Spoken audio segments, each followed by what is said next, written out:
couronnement. Et dans Rome, le pape a vu son dé trembler, son globe d'or, au loin, vers l'abîme roulé, et le géant d'Arcole arrivé sur le faîte.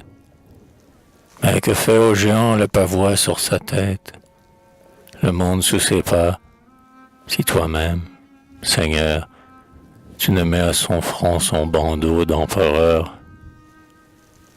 Le pape s'est levé quand le monde s'incline. Pourquoi ne va-t-il pas debout, sur sa colline, à Saint-Jean-de-Latran, en face des déserts, de même mot bénir la ville et l'univers, à l'heure où, dans son deuil, la terre fait silence, et qu'il ouvre son livre et lui lit sa sentence? Pourquoi le pèlerin endormi dans sa cour, demain l'attendra-t-il jusqu'à la fin du jour? Pourquoi le flot du Tibre et sa barque brisée, et la villa qui dort, et l'herbe sans rosée, et la cendre d'un monde, et son ombre à genoux, en vain retireront-ils? Père, bénissez-nous. C'est qu'une main le pousse, au bout de ces années, vers l'endroit où se font les grandes destinées. C'est qu'il faut, avant tous, qu'il pèse dans sa main l'or sincère et le faux au front du genre humain. C'est qu'au banquet des rois, s'il ne devient leur hôte, il n'est point de grandeur, ni de chute assez haute. Où va-t-il? Qui le sait? Les petits des oiseaux, sous son aile, ont suivi pour compter ses joyaux.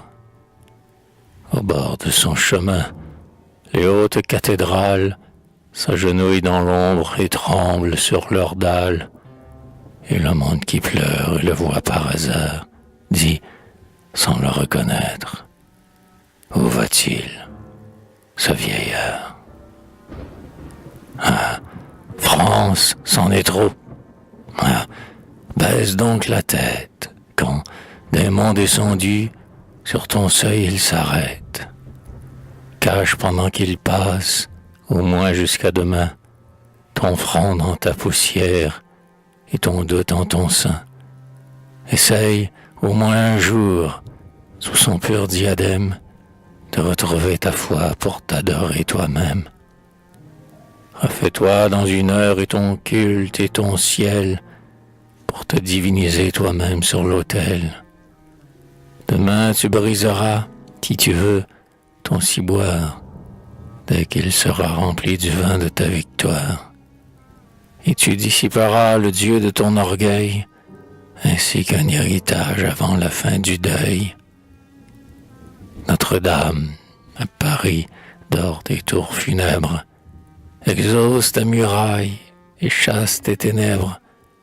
Monte sur tes degrés jusqu'où vont les autans, et laisse en bas ta porte ouverte à deux battants, afin que sur leurs chars sans fameuse journée, coulevrine d'Arcole, à Thèbes basanée, vieux drapeau des Césars, par les balles usées, et canons musulmans dans le sang baptisé, et la foule et le bruit, et tout ce qui sur terre fait plier les genoux et baiser la poussière, entre en même temps dans la nef et le cœur, car voici sous ton porche un pape, un empereur.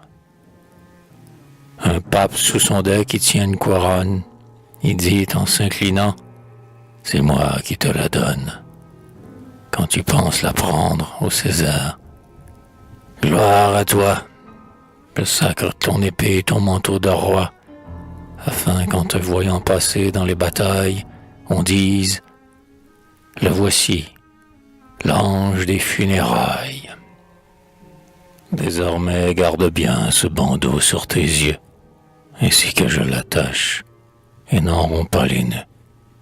Qu'il soit dans tes projets, qu'il soit dans ton génie, qu'il soit dans ton sommeil et dans ton insomnie, qu'il soit dans ta ruine ou ta prospérité, et que rien ne le rompe avant l'éternité. Je te sacre empereur de ce grain de poussière qui s'appelle le monde, et qu'un vent de colère a poussé sous tes pieds. Sois-en maître et seigneur. Sur son fait bâtis ton rêve de grandeur. Eux-mêmes devant toi les rois se découronnent. Entends, la foule chante et les orgues résonnent. Empereur, sous ton deuil, sous ton allégresse, ne sens-tu pas ton cœur qui frémit par hasard? Au festin de ta gloire, assieds-toi sans ivresse, comme au festin de Balthazar.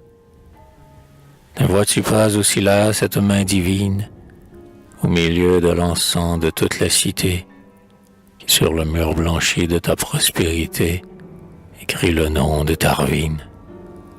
Convive du Seigneur, reçois le pain et l'eau, déjà pâle d'ennui, quand ta coupe est remplie. Ne sens-tu pas au bord, comme une amère lit, le goût amer de Waterloo?